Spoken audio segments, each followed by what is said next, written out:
আমরা বরাবর বলেছি যে দুনিয়া কাঁপানো যে জুলাই বিপ্লব বা জুলাই অভ্যুত্থান যেটা বলেন, আমরা এটা কোনো সাংবিধানিক পন্থায় আন্দোলন করিনি, কোনো নিয়মতান্ত্রিক আন্দোলন করিনি, কোনো গণতান্ত্রিক আন্দোলন করিনি, বা কোনো গণতান্ত্রিক নিয়মতান্ত্রিক এবং সাংবিধানিক আন্দোলন করে এই জগদ্দল পাথর ফেসিস্ট সরকারকে আমরা পতন করিনি। আমরা কি করেছি?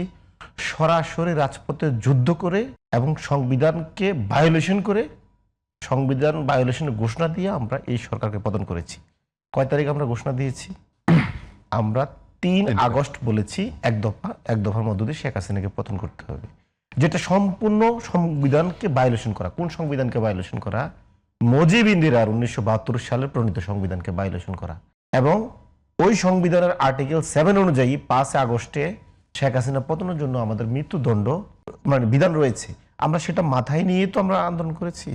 তো এখন যদি আমাদেরকে ধরেন মুজিব ইন্দিরার 72 সংবিধান দেখিয়ে যদি বলা হয় যে সংবিধানে আপনার গণভোট নাই, সংবিধান সংস্কার পরিষদ বিষয়টা নাই। মুজিব ইন্দিরার সংবিধানে এই বয়ানটা কি আপনার নাকি সামগ্রিক জনগণের? আমরা বলছি এটা আরো রাজনৈতিক দল, কারণ আমরা তো বলছি যে এই সংবিধানের মধ্যে সমস্যা আছে। এই সংবিধান কাঠামোগতভাবে এই দেশের মানুষকে ফেসিস্ট তৈরি করছে। এই যে আমরা কেন বললাম যে মুজিববাদী সংবিধান, মুজিব ইন্দিরার 72 সংবিধান, এই সংবিধান এই রাষ্ট্র ব্যবস্থাকে আপনার দিন দিন খারাপ করে নিচ্ছে। 54 বছরে এই দেশে কোনো গণতন্ত্র দিতে পারে না এই সংবিধান।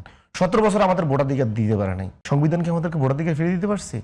পারে নাই। 3 তারিখের যে ঘোষণা, সেটা তো আসলে সামগ্রিকভাবে আমরা যেটা বলছি, 8 তারিখে এসে কি আমরা যেটা বলছি, এখন যারা যে কাজটা করছে, যে ওই যে 72 সংবিধান দেখিয়ে বা বলছে যে এই সংবিধানে গণভোট নাই, জুলাই সাংবিধানিক আদেশ তারা মানবেন না, সংস্কার প্রস্তাবগুলো তারা মানবেন না, এবং বিএনপির বন্ধুরা পার্লামেন্টে গিয়ে প্রথম দিনে প্রতিশ্রুতি ভঙ্গ করলেন। জুলাই সংবিধান সংস্কার যে কথা জুলাই সাংবিধানিক আদেশের মাধ্যমে ওনারা ক্ষমতায় আসলেন, ওই আদেশে বলা হচ্ছিল 2টা শপথ নিবে। একটি হচ্ছে সংবিধান সংস্কার পরিষদের শপথ, আর একটা হচ্ছে জাতীয় সংসদ নির্বাচন সদস্য শপথ। তাহলে ওনারা একটা শপথ নিলেন, আরেকটা নিলেন না, সাংবিধানিক আদেশকে অমান্য করলেন। এখন বলা ওটির যে ব্যাখ্যা জনাব সালাউদ্দিন আহমেদ দিয়েছেন এখনকার স্বরাষ্ট্রমন্ত্রী, এই ব্যাখ্যাটা কি আপনাদের কাছে গ্রহণযোগ্য না? এটা একটা চমৎকার এখানে বিষয়। আপনার এটা চমৎকার বলা যায়, একটা পাগলামিও বলা যায়। দেখেন বিএনপির ব্যাপারে যে জিনিসটা আসলে সংবিধানে নাই। আমি সংবিধান সংস্কার করার জন্যই তো সংবিধান সংস্কার পরিষদ। সংবিধান তো পরিবর্তন করার জন্য, সংস্কার করার জন্য, এটাকে ঠিক করার জন্য তো একটা সংবিধান সংস্কার পরিষদ। ওইটার মধ্যে এটা থাকবে কিভাবে? আপনি যে বিধান খুঁজতেছেন এই সংবিধানে, এই বিধান নাই, আমি এই জন্য শপথ নিব না। আর ভাই, এই বিধান নাই, বিধায় তো এখানে সংবিধান সংস্কার পরিষদ করতেছি। এই সংবিধান দিয়ে হচ্ছে না। তো আসলে সংবিধানে ইনক্লুশন করতে হবে। আমার কথা হচ্ছে যে আমি তো এই আলোচনা অনেক করেছেন আপনি। আপনি আমার এটা কোনো বুঝে আসে না যে বিএনপি কি ধরনের একটা কুতর্ক এবং কুযুক্তি দিচ্ছে এখানে। আরেকটা জিনিস আপনাকে আমি এখানে দেখাই। সবচেয়ে বড় জিনিস যে কথাটা আপনি বললেন যে সালাউদ্দিন আহমেদ সাহেব বিএনপির চৌকস নেতা, এবং উনি জুলাই যে জাতীয় ঐক্য কমিশনের উনি বললেন, এবং উনি প্রকাশ্য জনসমাবেশে বলেছেন আমরা 2টা শপথ নিব, সংবিধান সংস্কার পরিষদের একটা শপথ এবং সংসদ সদস্যের একটা শপথ। উনি কিন্তু বলেছেন, ইনডোর প্রোগ্রামে বলেন নাই, সমাবেশে বলেছেন সালাউদ্দিন ভাই। এখন ওনার দল কিভাবে ওনারা এই প্রতিশ্রুতি ভঙ্গ করেন? ওনারা তো ওই জুলাই সাংবিধানিক আদেশের মাধ্যমে তো একটি জাতীয় সংসদ ইলেকশন ওনাদের ঐক্যমত, সবার ঐক্যমত হয়েছে। যদি ওনারা এখন বলেন যে এটা ওনারা নিবেন না শপথটা, তাহলে তো ওনারা এখানে জাতীয় নির্বাচনকে প্রশ্নবিদ্ধ করছেন। জাতীয় নির্বাচন কি এই সংবিধান অনুযায়ী হয়েছে? জুলাই সাংবিধানিক আদেশ অনুযায়ী হয় নাই?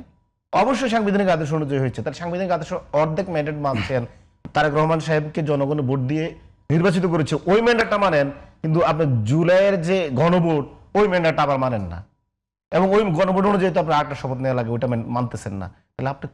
তাহলে আপনি কি একই আইনের অর্ধেক মানছেন না?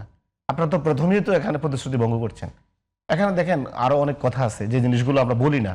বিএনপি বরাবরই, বিএনপির বন্ধুরা, বিএনপির এই রাজনৈতিক দল একটা স্যাটেল ইস্যুকে ওনারা বিদ্রোহ সৃষ্টি করে। দেখেন 1991 সালে বিএনপি, জামাত এবং অন্যান্য পার্টিগুলো, আওয়ামী লীগও ছিল, তত্ত্বাবধায়ক সরকারের জন্য আন্দোলন করলো, এরশাদ পতন করলো, তত্ত্বাবধায়ক সরকারের মাধ্যমে ক্ষমতায় আসলো।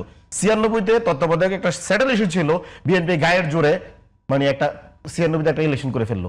এখন জুলাই একটা স্যাটেল ইস্যু, নির্বাচন হওয়ার আগে আমরা সবাই মিলে বিএনপি ঐক্যমত করলাম, এখন এসে তারা এখানে একটা স্যাটেল ইস্যুকে আবার সংবিধানের দোহাই দিচ্ছে, যেটা 1996 সালে বিএনপি বলেছে তত্ত্বাবধায়ক সংবিধানে নাই।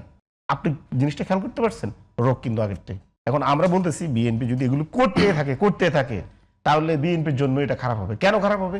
কারণ বিএনপি হচ্ছে এমন এক দল বাংলাদেশে যে সরকারি দল যখন ক্ষমতায় থাকে তখন সে মানে পারফর্ম এমনভাবে করে জনগণ সন্তুষ্ট হতে পারে না, তার ক্ষমতা অন্য কেউ নিয়ে যায়, সেনাবাহিনী নিয়ে যায়, তার কারণে 111 ঘটে যায়, তার কারণে মানে আপনি নির্বাচিত রাষ্ট্রপতি ৭ থেকে ক্ষমতা নিয়ে যায় একসাথে 9 বছর সেনা শাসন চাপাই দেয়, দেশে দুর্ভোগ তৈরি করে, নিষ্পেষণ করে।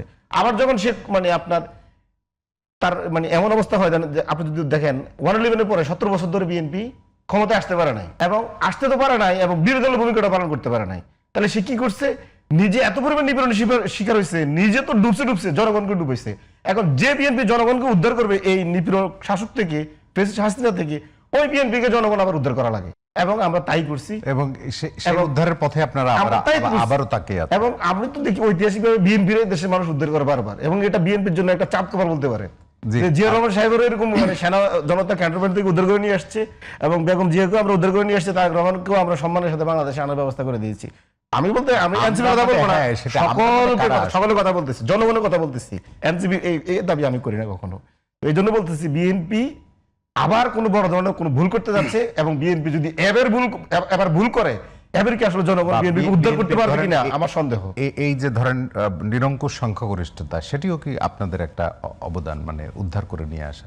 অবশ্যই। আমরা যদি আপনি কি মনে করেন এই যে এখন যে সংবিধান দেখাচ্ছে বিএনপি দলীয় 31 দফা দেখাচ্ছে, সংবিধান তো আমরা আমি আপনাকে দেখেন এই মানে দলীয় বিএনপি দলীয় 31 দফা সংবিধান, দলীয় মানে নির্বাচনী ইশতেহার, এগুলো কি আসলে জুলাইয়ে ছাত্র জনতার রক্ত থেকে বড় ম্যান্ডেট, বড় প্রতিশ্রুতি? এটা আপনি কিভাবে চিন্তা করেন? আপনি যতভাবে চিন্তা করেন 2000 ছাত্র জনতা জীবন না দিলে 2026 সালে আমরা ইলেকশন পেতাম না, আমাদের ভোটাধিকার মানে আমরা ফিরে পেতাম না।